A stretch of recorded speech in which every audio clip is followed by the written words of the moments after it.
So, quick random video, nothing too in-depth here, just doing some touch-ups on the welded on plates for the Cage Kits tube front.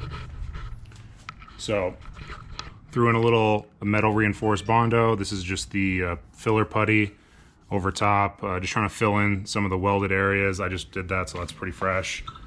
Down here too, right over here, just to make it look a little nicer, kind of smooth out the transition. It's the metal reinforced Bondo, so I don't foresee any cracking, but just to clean up the weld, trying to make it look as OEM as possible. Right now it's ugly because this shit hardens in like 3 minutes. So I just kind of leave it messy. I go back, I sand it. If it needs more, I'll put more and mix another small batch.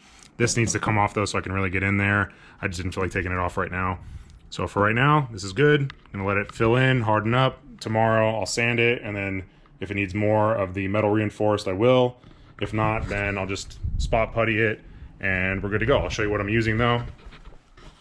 Right over here, the metal reinforced filler with hardener, of course.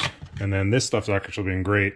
I used to use the red filler from Bondo, but this U-Paul fantastic glazing spot putty is awesome. It stays liquid in the tube, but the second you squeeze it out and you start applying it, it hardens fast. Like, I don't remember what the setup time was, but it's quick. I think it's like 20 minutes until it's fully set, but it gets hard pretty quick.